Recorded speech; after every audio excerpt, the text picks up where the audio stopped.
just blood and righteousness. I dare not trust the sweetest friend, but wholly trust in Jesus' name. Come on, every voice. My hope is built on nothing less.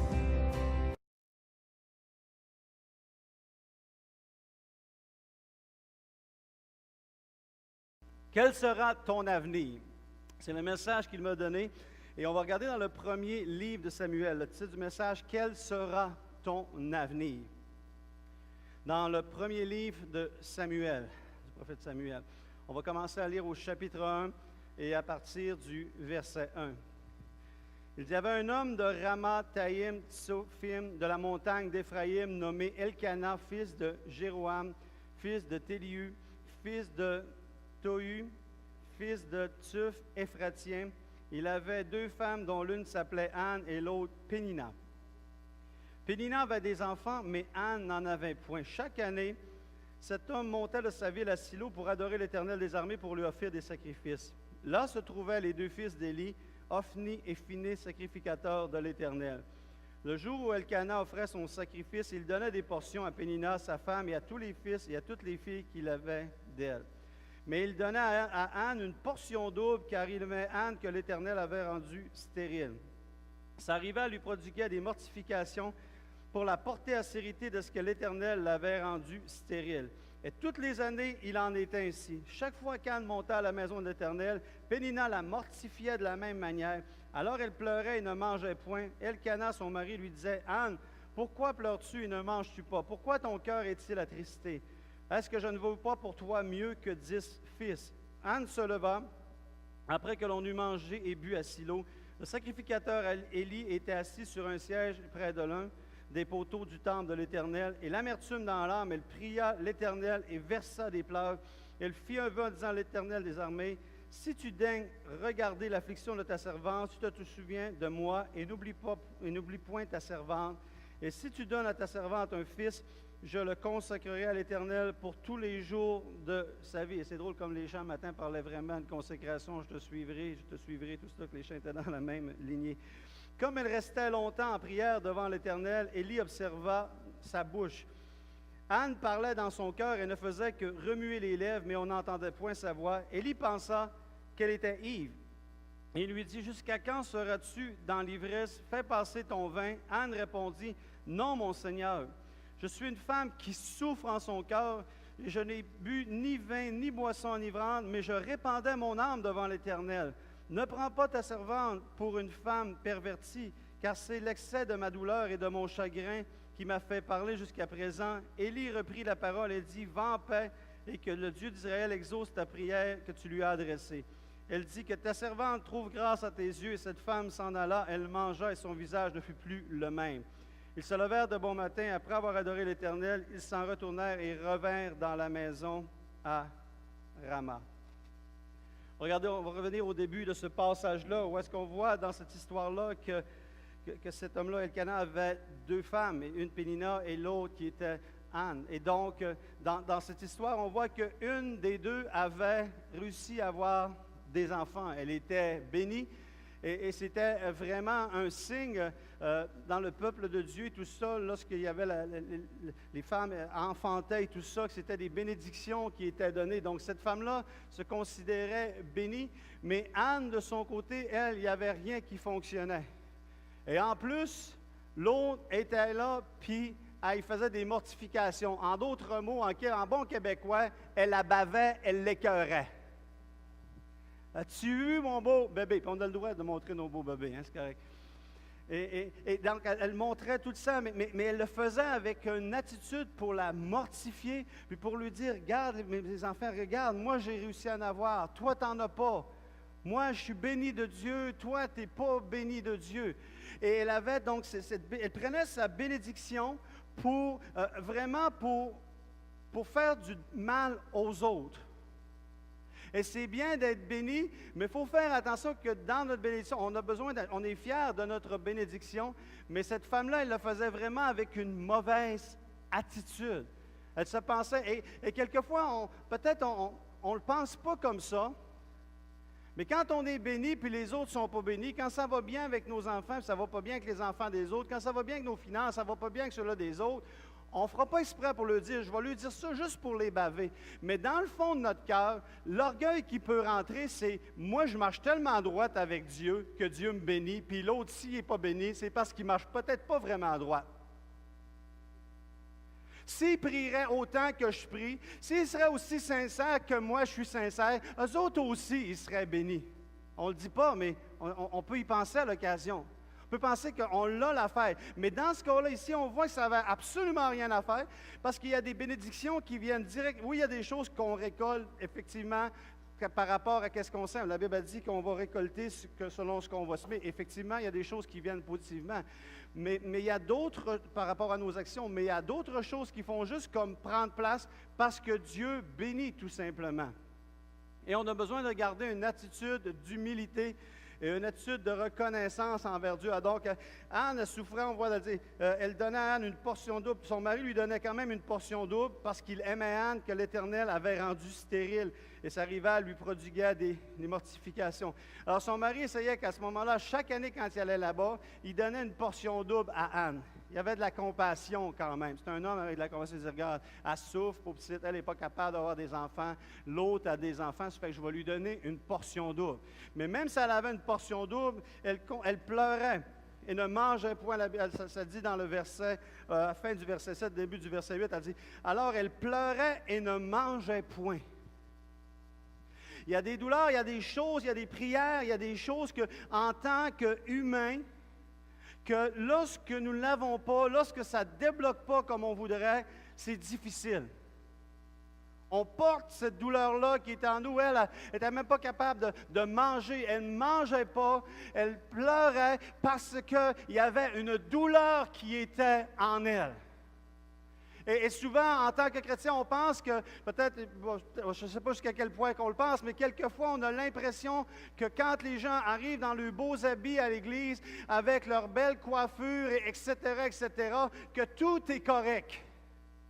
Alors qu'elle allait au temple pour être capable, chaque année, que toutes les fois où est-ce qu'elle montait, qu'il y avait la souffrance qui était là, cette souffrance-là a continué des années ou des années. Et dans cette histoire-là, ça me fait voir quelquefois que nous, en tant que chrétiens, ce n'est pas toutes les années, mais dimanche après dimanche, après dimanche, après dimanche, il y a quelque chose que personne ne sait dans l'Église, il y a il y a des gens qui ne voient pas dans ton sourire ou dans toute la façon que tu vas démontrer de façon extérieure, que tu pleures, que quelquefois tu ne manges pas, quelquefois tu ne dors pas, parce qu'il y a une prière pas répondue, il y a quelque chose de stérile dans ta vie, il y a quelque chose qui ne prend pas place, et tu viens à l'Église et tu souffres.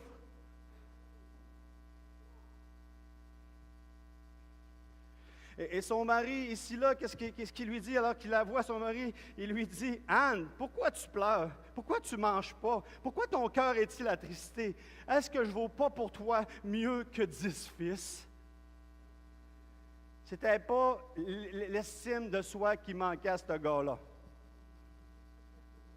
C'est ça qu'il est en train de dire. Écoute, pourquoi tu ne manges pas? Pourquoi tu pleures? Est-ce que je ne vaux pas mieux pour toi que 10 fils? Tu devrais arrêter de pleurer avec l'homme que Dieu t'a donné, le super héros que Dieu t'a donné. Tu ne devrais même pas pleurer. 10 fils, là, ne vaudraient pas ce package-là. Arrête de pleurer, puis just enjoy. Mais quand tu souffres, quand c'est difficile, et vous allez peut-être quelqu'un va apporter témoignage de cela un matin, quand tu souffres avec quelque chose, on a beau dire, arrête de pleurer, tu as déjà une maison. Arrête de chialer, tu as déjà telle chose. Tu n'es pas en Afghanistan ou tu n'es pas en Syrie où les gens peuvent être bombardés. Arrête de pleurer. Arrête de pleurer. Il y a des gens qui crèvent de faim chaque jour, qui ne savent pas ce qu'ils vont manger, puis toi, ton assiette est pleine à tous les jours. Est-ce qu'il y a quelqu'un ici qu'à un moment donné, il y a eu une souffrance, puis on a bien beau y donner toutes les comparaisons du monde, ça ne fait pas moins mal pareil. Il faut que quelque chose se passe. Il faut que quelque chose se passe. Et dans sa douleur, elle a continué à persévérer. Elle a continué à prier, elle a continué à s'attendre et à demander à Dieu. Et puis là, elle arrive dans son histoire et tout ça, et puis elle arrive plus loin, puis on voit où est-ce que... elle demande, elle dit à l'Éternel, verset 10, elle dit, « L'amertume dans l'âme, elle pria à l'Éternel et versa des pleurs. Elle fit un vœu en disant, « Éternel des armées, si tu daignes regarder l'affliction de ta servante, si tu te souviens de moi et n'oublie point ta servante, et si tu donnes à ta servante un fils, je le consacrerai à l'Éternel pour tous les jours de sa vie. Et le rasoir ne passera point sur ta tête, qui était un signe de consécration. » Comme elle restait longtemps en prière devant l'Éternel, Élie observa sa bouche. Anne parlait dans son cœur et ne faisait que remuer des lèvres, mais on n'entendait point sa voix. Élie pensa qu'elle était ivre. Il y a eu 0% dans son discernement spirituel. La femme était là, est en douleur, et a pris. Et la Bible a dit que tout ce qu'elle faisait, c'est remuer des lèvres. Remuer un peu des lèvres et parler à Dieu dans le texte qu'on vient de lire. Et Élie, lui, manque de discernement spirituel, il arrive puis il juge. Il pense que, ben voyons donc, regarde, hey, arrête de boire. Cuve ton vin, puis après ça, tu reviendras. Elle dit, non, non, non. Elle dit, c'est juste comme mon cœur qui est dans l'affliction. C'est juste mon cœur qui est dans l'affliction. Elle explique toute son histoire et qu'est-ce qui en était. Alors qu'elle explique tout ce qui en était, Élie a repris la parole, verset 17, il reprit la parole et dit, « Va en paix, que le Dieu d'Israël exauce la prière que tu lui as adressée. » Elle dit que ta servante trouve grâce à tes yeux. Et cette femme s'en alla et mangea. Son visage ne fut plus le même. Ils se levèrent de bon matin. Et après avoir adoré l'Éternel, ils allèrent au séminaire des couples donné par pasteur Bruno et pasteur Julie. Retournent à la maison. Et Elka connut sa femme et l'Éternel se souvint d'elle. Et dans le cours de cette année, il est devenu enceinte parce qu'il est allé au séminaire de pasteur Bruno et pasteur Julie sur les couples.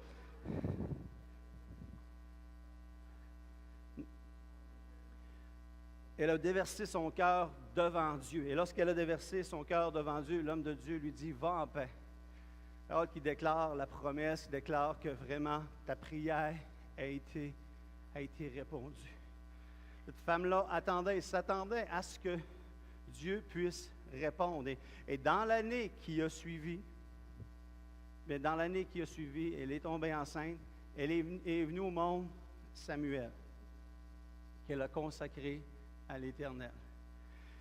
Ce que j'aime dans le début de l'histoire, et on va continuer un peu avec Samuel tout à l'heure, mais ce que j'aime dans le début de cette histoire-là, c'est qu'on voit une femme désespérée, une femme qui était stérile, qui ne produisait rien, il n'y avait pas de fruits, il n'y avait pas de choses qui sortaient de sa vie, elle était complètement bloquée. Elle était dans le désespoir, elle était dans la souffrance, était dans l'amertume avec les larmes qui étaient là, et alors que d'autres semblaient être bénis et elle qui n'était pas bénie, à un moment, elle continue à faire confiance à Dieu. Elle continue à s'attendre à Dieu. Et au milieu de sa douleur, et au milieu de sa difficulté, tout cela, Dieu vient et intervient. Dieu vient et intervient et lui donne un enfant. Lui donne Samuel. Et pour moi, de regarder cette histoire-là, la pensée qui vient en regardant le début de cette histoire-là est en lien avec nous et comment on peut avoir différents moments dans nos vies, des choses comme ça, que même au milieu de la douleur et même au milieu de la souffrance, nous pouvons donner naissance à quelque chose d'extraordinaire. Que même si on souffre, même si c'est difficile, même si ça peut durer des années et tout cela, cette femme-là, son avenir a changé par une prière, a changé par une attente envers Dieu, a changé par une persévérance. Elle aurait pu arrêter, elle aurait pu dire, j'ai assez souffert, je vais arrêter d'aller là toutes les années pour faire rire de moi, pour me faire ridiculiser, parce que de toute façon, moi j'y vais là pour Dieu, puis mes affaires, ça ne marche pas. Et si elle aurait arrêté d'aller, si elle aurait arrêté de prier, si elle aurait arrêté d'espérer, probablement que la bénédiction qui est venue dans sa vie plus tard n'aurait jamais pu prendre place. Et quelquefois, on peut se sentir comme ça aussi avec différentes souffrances, différentes choses qui ne débloquent pas dans nos vies, qui n'avancent pas comme on voudrait. Et qu'on pense, et pourtant, on est chrétien, et on regarde quelquefois même des non-chrétiens, des gens qui ne connaissent pas Dieu, et ils semblent prospérer plus que nous. Ils semblent avoir la multiplication. Ils semblent avoir l'affaire. Et toi, tu es là, tu dis, je suis chrétien, mais en même temps, tu es quasiment gêné de le dire parce que tu lui dis, je suis chrétien, ça devrait marcher, mais tu es chrétien, mais ça n'a même pas l'air de marcher. Fait que tu vas à l'église, mais à un moment donné, tu arrives à un temps où, avec toutes les mortifications, avec tous les commentaires, avec tous les combats qui viennent dans ta tête, tu as le potentiel, tu as le pouvoir, tu as l'opportunité de dire, je vais continuer à aller, je vais continuer à espérer jusqu'à ce qu'il y ait quelque chose qui prenne naissance dans ma vie, que les promesses de Dieu viennent s'accomplir. Est-ce qu'il y a quelqu'un qui a déjà souffert? Est-ce qu'il y a quelqu'un qui a déjà attendu? Et ce matin, qui espère encore que Dieu va donner naissance à quelque chose qui va produire du fruit et transformer ta vie et la vie des gens qui t'entourent? Parce que ce n'est pas n'importe qui est venu au monde. Elle a donné naissance à Samuel. Elle a donné naissance à Samuel, celui qui est devenu le prophète Samuel. Celui qui est devenu le prophète Samuel. Anne a béni Dieu. Son cœur s'est réjoui en l'Éternel. Sa force a été relevée par l'Éternel. Et elle a consacré son fils. Et si on va un peu plus loin au chapitre 3, parce qu'elle a fait, selon sa parole, quand c'était le temps de sevrer, il a apporté Samuel au temple et elle l'a laissé là au sacrificateur afin qu'il puisse être consacré à l'Éternel. Elle a honoré sa parole. Quand on promet quelque chose à Dieu, quand on s'engage, Seigneur, si tu me bénis, je vais te bénir.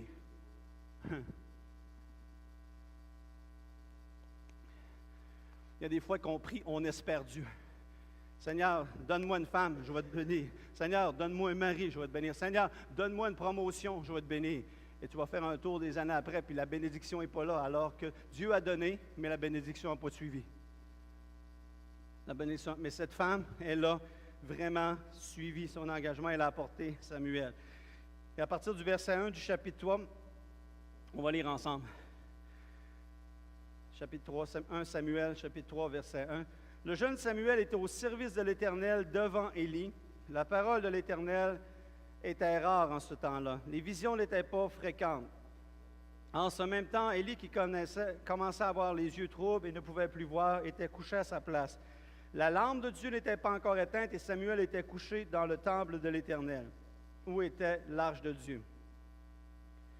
Alors l'Éternel appela Samuel, il répondit, « Me voici. » Il courut vers Élie et il dit, « Me voici, car tu m'as appelé. » Élie répondit, « Je n'ai point appelé, retourne te coucher. » Et il alla se coucher. L'Éternel appela de nouveau Samuel. Et Samuel se leva, alla vers Élie et dit, « Me voici, car tu m'as appelé. » Élie répondit, « Je ne t'ai point appelé, mon fils, retourne te coucher. » Samuel ne connaissait pas encore l'Éternel et la parole de l'Éternel ne lui a pas encore été révélée. L'Éternel appela de nouveau Samuel pour la troisième fois et Samuel se leva, alla vers Élie et il dit, « Me voici, car tu m'as appelé. » Élie comprit que c'était l'Éternel qui appelait l'enfant. Et il dit à Samuel, « Va, couche-toi, et si l'on t'appelle, tu diras, Parle, l'Éternel, car ton serviteur écoute. » Et Samuel alla se coucher à sa place. L'Éternel vint et se présenta, et il appela comme les autres fois Samuel. Samuel. Et Samuel répondit, « Parle, car ton serviteur écoute. » Alors l'Éternel dit à Samuel, « Voici, je vais faire en Israël une chose qui étourdira les oreilles de quiconque l'entendra. En ce jour, j'accomplirai sur Élie tout ce que j'ai prononcé contre sa maison, et je commencerai et je l'achèverai. Je lui ai déclaré que je veux punir sa maison en perpétuité à cause du crime dont il a connaissance et par lequel ses fils se sont rendus méprisables sans qu'il les ait réprimés.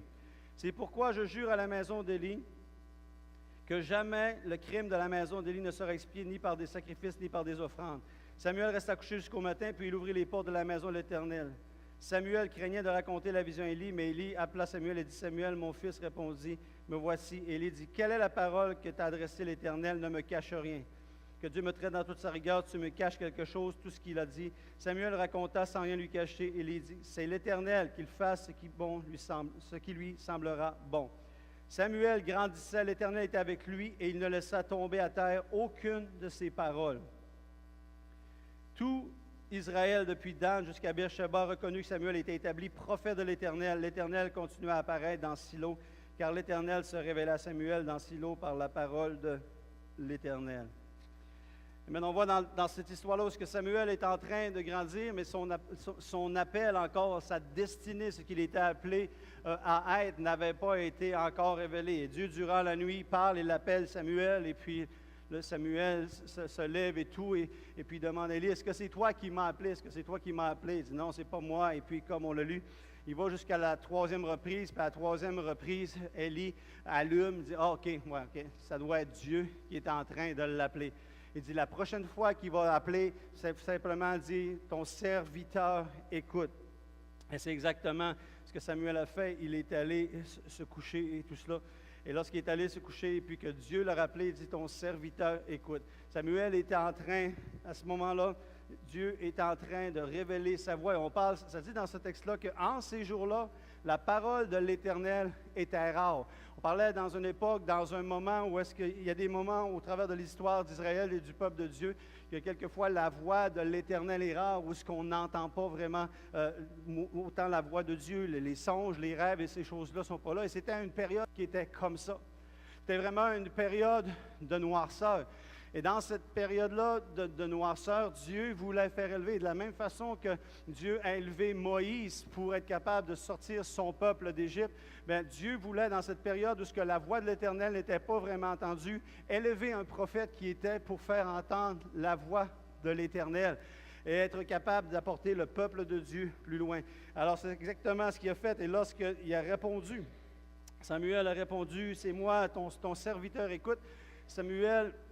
Dieu a dit à Samuel d'aller annoncer une parole qui était pour être une parole de malédiction sur Élie et ses fils. Parce que Élie et ses fils, qui étaient sacrificateurs, faisaient toutes sortes de choses qui n'étaient pas correctes, qui étaient vraiment contre les voies de Dieu. Il y avait de la corruption dans le leadership et tout ça. Et puis Élie, parce que c'était ses deux fils, avait refusé d'intervenir, avait refusé de réprimander ses fils. Il y avait comme les viandes qui étaient sacrifiées, qui devaient être sacrifiées à Dieu, entre autres. Mais les fils d'Élie, ce qu'ils faisaient, c'est qu'ils gardaient les beaux morceaux de viande, ils les gardaient pour eux autres, pour se faire un bon barbecue. Et puis, ils mettaient les autres pour le sacrifice de l'Éternel, tout simplement. Il y avait toutes sortes de choses comme ça qui n'étaient pas correctes, qui étaient faites.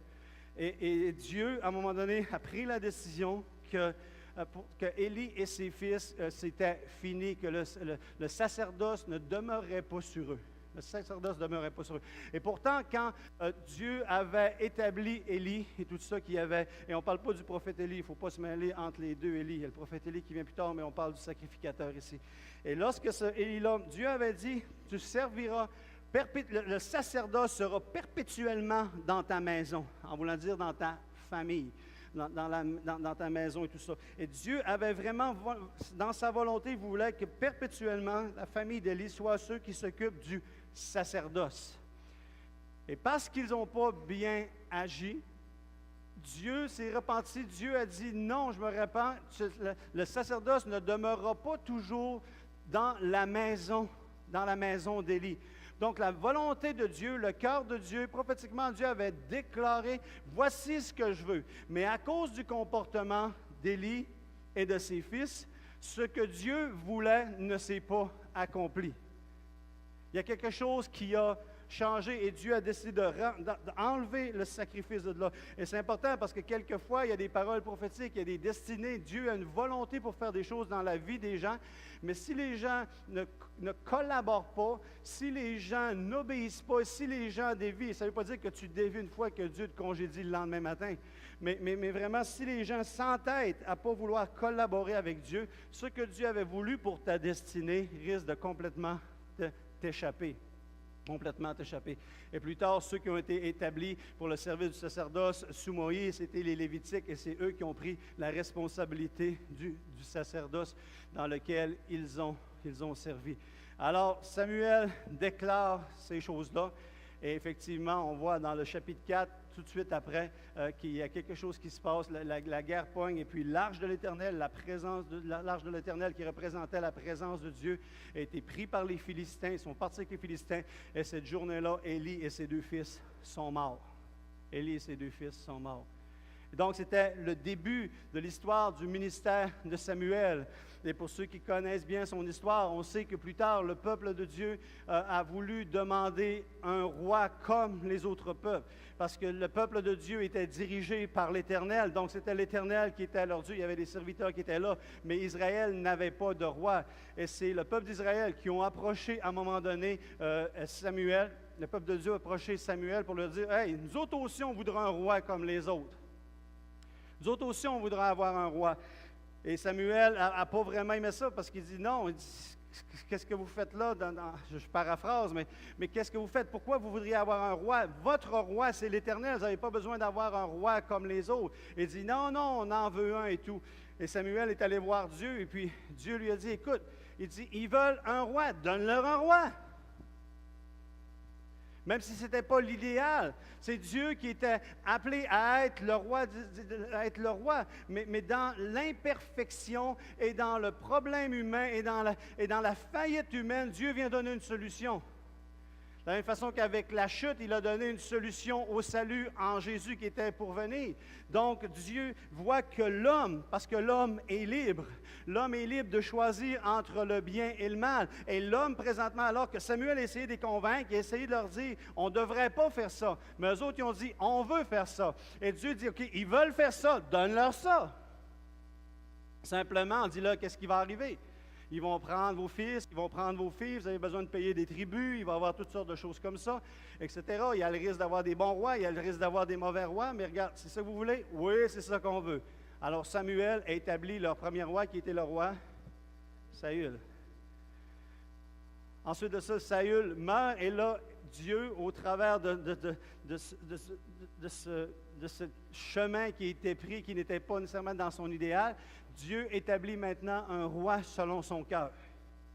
Fait que quelquefois, même dans notre erreur, même dans notre manquement, même dans ce qui ne serait pas le plan idéal que Dieu aurait voulu, Dieu réussit à façonner un enseignement et à toucher son peuple et à démontrer quelque chose et dire, regarde, au travers de ça, ce que je vais faire au travers de cette royauté qui a été établie là, je vais le prendre comme une image de c'est quoi un royaume et que moi aussi je veux fonctionner comme dans un royaume et on va placer quelqu'un qui est là, quelqu'un qui va être selon mon cœur. Et Samuel va, et j'ai raconté l'histoire il y a quelques semaines, alors que Samuel va pour voir les fils d'Isaïe, il arrive devant plusieurs fils et il essaie de discerner. Et encore, Samuel essaie de choisir et il envoie un qui paraît bien, ça doit être lui le roi, et puis il arrive après un autre, jusqu'à ce qu'il arrive, qu'il a tout passé ses fils, il est obligé de demander à Isaïe, il est où? T'as-tu un autre gars? Il reste encore quelqu'un. Pour démontrer que même Samuel, dans tout son appel, dans tout ce qu'il était en train de faire, Samuel était en processus pour accomplir la mission que Dieu lui avait donnée. Donc Samuel a opéré, il était non seulement prophète, mais la Bible aussi dit qu'il était juge en Israël. Quand il y avait des problèmes, il y avait des situations, c'était Samuel qui était le juge. Il aurait été peut-être le juge à la Cour suprême, ici sur la côte du Parlement et tout ça. Il aurait pu être juge. Il y a un problème au Québec et tout ça. Il y a un problème dans la gestion de l'offre. Peut-être que c'est Samuel qui aurait été, si vous suivez l'actualité, vous savez de quoi je parle. Si vous ne suivez pas, l'ALENA avec M. Trompe et le Canada, etc., et puis la gestion de l'offre pour les fermiers et tout ça qui se passe au Québec. Samuel aurait pu être quelqu'un qui aurait venu trancher parce qu'il était juge. Non seulement il était juge, mais il était prophète aussi. Et dans toute cette destinée-là, Samuel a collaboré à des choses qui n'étaient pas comme parfaites dans le plan de Dieu. Si on regarde avec l'histoire de la royauté, si on regarde comment il aurait choisi, Samuel n'était pas dans la perfection, mais il était reconnu comme un des grands prophètes de l'histoire d'Israël. Et les gens ont reconnu et les gens savaient que Samuel avait un haut niveau d'autorité. Et je pourrais décortiquer encore plus la vie de Samuel, mais ce n'est pas là que je vais aller ce matin. Ce que je veux simplement faire ressortir par rapport à mon histoire, c'est qu'à partir d'une femme qui n'avait rien, à partir d'une femme qui souffrait, à partir d'une femme qui, peut-être on ne voyait pas l'espoir de l'impact qu'elle pourrait avoir dans le futur à cause de sa prière, elle a produit quelqu'un, il y a quelqu'un qui a pris place, qui est venu dans ce monde-là et qui a eu un impact extraordinaire dans l'histoire du peuple d'Israël. Et que Samuel est rentré dans cet appel-là, il s'est développé. La Bible dit qu'il n'y avait aucune parole qui était donnée, il laissait tomber à terre. Samuel cherchait les paroles de Dieu, la vérité de Dieu. Il ne voulait pas que ça tombe à terre, il voulait que ça porte du fruit dans sa vie. Ça porte du fruit dans sa vie. Et pour nous, le titre du message de ce matin, comme je vous le disais, c'est « Quel sera ton avenir? » Quel sera ton avenir? Et ton avenir va être influencé, va être influencé. Pourquoi? Parce que tu vas continuer à espérer en Dieu. Et ne diminue pas, ne sous-estime pas l'impact de ce que tu peux donner naissance qui peut apporter plus tard. Ne sous-estime pas l'impact de tes prières. Ne sous-estime pas l'impact de ta persévérance. Ne sous-estime pas l'impact de continuer malgré que les choses ne semblent pas débloquées comme tu voudrais. Parce que tu vas peut-être donner naissance à quelque chose. Et peut-être quelque chose qui va prendre place, qui va avoir un impact non seulement pour toi, mais qui va avoir un impact aussi pour les autres personnes qui sont alentour. Parce que Samuel a apporté un impact alentour d'eux. Samuel a apporté un impact et on a besoin d'avoir, l'histoire de Samuel est une inspiration de l'espoir pour le futur, pour nous, pour nos vies, pour apporter une transformation, pour vraiment avoir quelque chose qui se produit. Quand Dieu appelle, et lorsque Dieu a appelé Samuel, lorsqu'il l'a appelé par son nom, c'est parce qu'il y avait quelque chose qu'il voulait faire dans sa vie. Et si un jour, si tu es ici ce matin, peut-être c'est pas arrivé, mais en général, si tu es ici ce matin, c'est parce qu'un jour, l'Éternel t'a appelé par ton nom. Il t'a touché d'une façon, il t'a touché d'une autre. Et peut-être qu'au début, tu ne l'as pas discerné, tu étais un peu comme Samuel et tout ça, puis il dit, « Hein, qu'est-ce qui se passe? Hein, qu'est-ce qui se passe? » Et peut-être que ce n'était pas comme une voix audible, comme un peu avec Samuel, c'était, mais il y a quelque chose qui t'a interpellé dans ton cœur. Tu te disais, c'est quoi qui est en train de se passer? C'est quoi qui est en train d'arriver? Et puis là, au travers le temps et tout ça, quelqu'un t'a rencontré, quelqu'un dit, « Non, c'est le Seigneur qui t'a touché. C'est Jésus qui t'a touché. C'est Jésus qui veut faire quelque chose pour toi. » C'est Jésus qui a un avenir. C'est Jésus, comme de la même façon qu'il y a un appel, qu'il y a une destinée qu'il y avait pour Samuel. C'est Jésus qui a une destinée pour toi, qui a un appel pour toi. Alors veux-tu, comme Samuel dit, voici ton serviteur, écoute. Et comme les chants, la plupart des chants qu'on a chantés ce matin, c'était vraiment comme tellement aligné. C'est Jésus, je te suivrai, je veux te glorifier. Jésus, je veux marcher dans tes voies. Je m'abandonne. C'est exactement ce que Samuel faisait ce matin. C'est la pensée de l'Esprit ce matin. La pensée de l'Esprit, c'est de trouver un espoir encore à continuer à servir Dieu, à continuer à s'attendre à Dieu et à continuer à répondre, oui, ton serviteur écoute, Seigneur, je m'abandonne. Je veux continuer à faire les choses que tu as voulu dans mon cœur et dans ma vie qui puissent se produire, Seigneur, dans le maximum et que cela puisse avoir un impact alentour de moi, comme de la même façon que Samuel, son obéissance et sa démarche a eu un impact dans la vie des gens qui étaient alentour. Le peuple de Dieu que Jésus appelle aujourd'hui, Jésus dit encore, viens et suis-moi, viens et suis-moi. On veut suivre Jésus et on veut que la parole de Dieu travaille dans nos cœurs, que nos vies soient transformées, que nos vies soient changées. Et c'est pourquoi on ne fait pas juste comme pas vouloir pécher juste parce que Dieu dit de ne pas pécher. On ne s'empêche pas de vivre de l'adultère ou de ne pas voler ou de quoi que ce soit, les choses négatives, les comportements qui ne sont pas selon la volonté de Dieu. On ne fait pas juste les empêcher pour juste parce que c'est quelque chose que Dieu dit que ce n'est pas correct, ce n'est pas aligné avec sa volonté. On décide de ne pas le faire parce qu'on veut que rien ne nuise à notre destinée. On ne veut pas laisser tomber aucune parole à terre comme Samuel. On veut vraiment que tout le potentiel de Dieu s'accomplisse dans nos vies.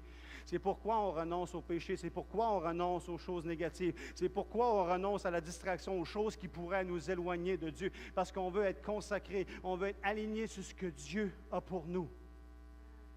Connaître ton identité, connaître ton appel. Dieu nous appelle à être des citoyens, des gens de la maison de Dieu, des gens qui vont glorifier son nom, des gens dans lesquels la Bible dit, elle parle de Christ, elle parle de l'Église qui est le corps de Christ, la plénitude de Christ en tout. C'est Christ qui vient en nous, se manifeste en nous, dans son cœur, dans sa puissance, dans ses actions, dans sa sanctification, dans sa nature. C'est appelé à se manifester au travers de nous qui sommes l'Église. Et alors qu'on répond à la volonté de Dieu, qu'on marche dans les voies de Dieu, Christ peut être vu au travers de l'Église. Et ça, c'est l'appel de base, c'est la volonté de Dieu de base de s'engager dans cette marche-là et de chacun spécifiquement selon son appel et selon ses capacités, selon ses talents, selon sa diversité, selon sa personnalité, amène la manifestation de Christ.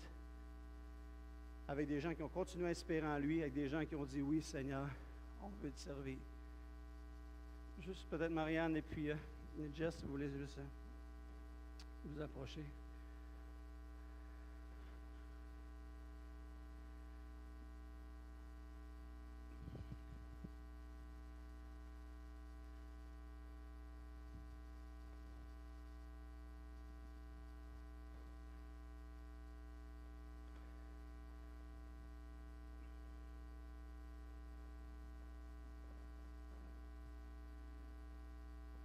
Alléluia.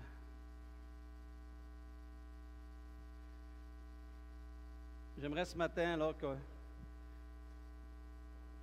va aller vers la fin, qu'on va vers la fin de cette rencontre-là,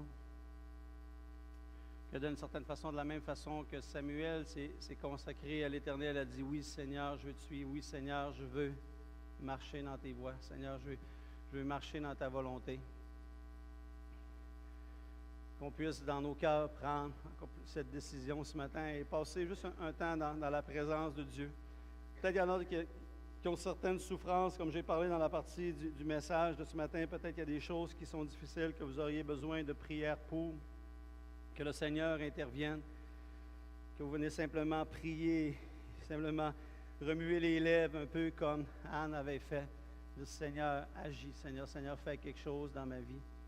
Encore, si vous n'avez pas ces combats-là, ces blocages-là qui sont là, tant mieux, gloire à Dieu. Mais vous pouvez quand même prendre la décision de dire, Seigneur, je veux passer un temps dans ta présence. Je veux, Seigneur, que tu puisses me toucher. Je veux, Seigneur, que tu fasses un œuvre dans mon cœur pour continuer de m'aligner avec détermination, Seigneur, pour que toutes les promesses et toutes les choses que tu veux faire au travers de ma vie puissent s'accomplir. Fait qu'on va avoir juste le fond, le piano, peut-être ils vont faire un chant, tout ça que le Seigneur mettra sur leur cœur. Mais on va terminer la rencontre de ce matin juste dans un temps où est-ce que l'hôtel, la place est ouverte.